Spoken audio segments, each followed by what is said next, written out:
Hey gang, welcome to Fantasy Sports Alliance's 12th Periscope broadcast. We're going to be bringing you Week 20's updates from around the NFL's Conference Championship playoffs and some 2016 FSA news. So let's get right at it. Conference Championship weekend, this weekend for AFC, NFC. We already know who the final four teams were that were involved, but let's put out some interesting facts that you might not have known about this past weekend's games. We'll start with the AFC since that was the first game this weekend. Tom Brady and the Patriots were in Denver, or Denver was hosting Peyton Manning, and Denver Broncos were hosting the Patriots. Tom Brady and Peyton Manning, 17th meeting between these two quarterbacks, 11 conference titles between the two. Brady had an 11-5 record against Manning coming into this weekend. Brady was also 22-8 postseason record, where Manning was only 12-13 on the postseason, and he was 2-2 against Brady. Brady has 4 Super Bowl rings and 2 league MVPs. Manning has 1 Super Bowl ring and 5 league MVPs.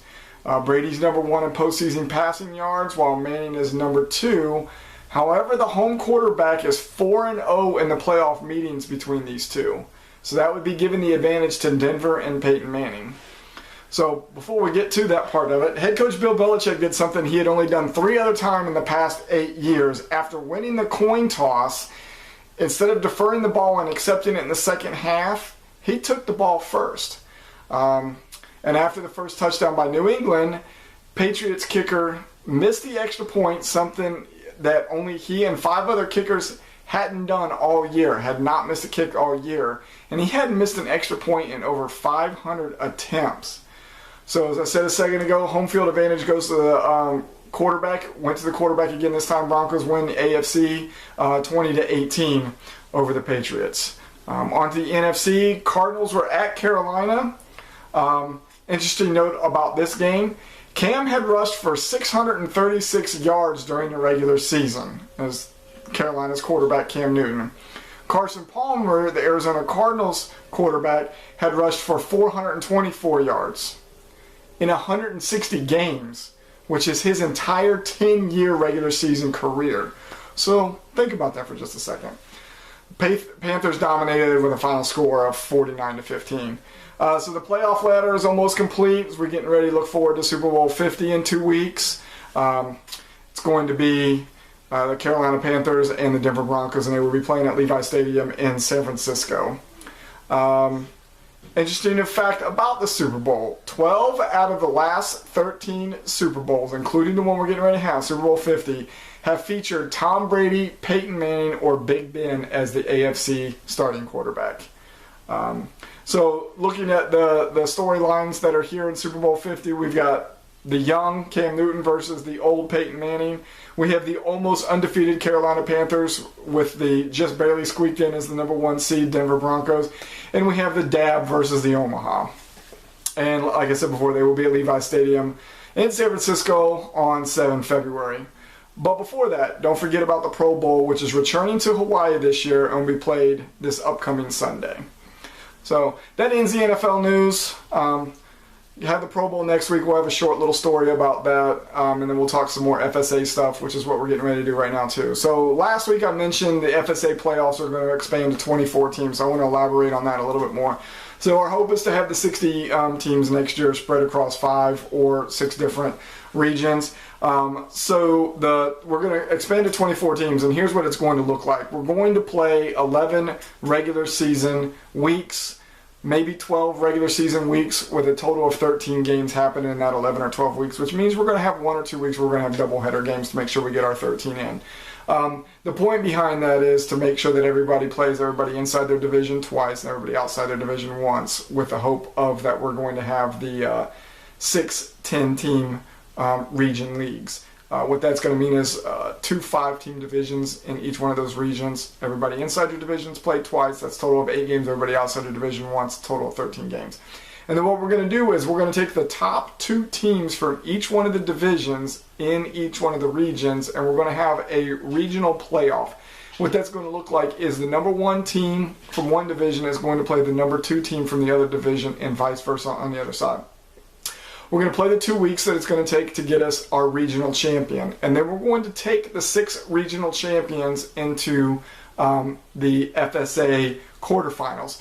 What that's going to look like is the top 2 teams that come out of the regional finals are going to get first round byes. Now, top 2 teams are going to be top 2 by record and then total points scored for the year. The games won during the regional playoffs are going to count towards that record going into the Alliance Fanatically Real Bowl quarterfinals. So the top 2 teams are going to get first round byes. So we're going to play seed 3 versus seed 6 and 4 versus 5, with 1 and 2 joining in the next round, with number 1 playing the lowest seed, remaining seed, and number 2 getting the other seed. And then we will play the rest of the ladder down like that. If by chance we end up getting 5-12s instead, the regional finals are going to have the 3 divisional titles, 3 division winners, and 1 wild card from that. We'll play down 1 versus 4, 2 versus 3. And then since we're only going to have 5, there will be only 1 bye in the first round going down to the finals. So 2 other things that we talked about last week on the show. We talked about the new experience points that's going to be used in 2016 for FSA general managers, retroactive for the 2015 members. What that's going to look like is very simple. You're going to get a point for every game that you play, to include playoff games. If you continue on to the playoffs, that'll add 1 point. You're going to get a point for every win. You're going to get a point anytime your team is the top scoring team in your region. And then if your top scoring regional score happens to be the top score in all of the alliance, you're going to get additional point as well. So we tallied up all of the numbers from the 2015 season, since we said it was retroactive. And our number 1 experience point getter was our champion, Lucy James, the Crab Island Hookers, with 38 points. The last place team was Minneapolis Nightbreed with 15 points. So we looked over this and we started looking at, when do we want to start elevating these teams from level 1 to level 2, level 2 to level 3. And looking across it, we thought 60 experience points was a good jumping point from level 1 to level 2. Probably going to be the same from level 2 to level 3, but we still want to experiment with the numbers for a little bit. What we were hoping for was that in a 13-week season, if you at least play 500 ball, or 7 and 6, a little over 500, but you weren't the top scoring team in your region or in the alliance on any of those given weeks, you end up with 20 experience points at the end of the season. And the reason we chose the number 60 is we figure after 3 average years, you should go up to level 2. If you happen to have a dominating season like the Hookers had this year, and you put 2 of those together, then you'll actually get there in 2 seasons. Or if you have a really, really bad season like the Nightbreed had, and you have consistently bad seasons, it's going to take you 4 years to get there. So we thought it averaged out pretty well.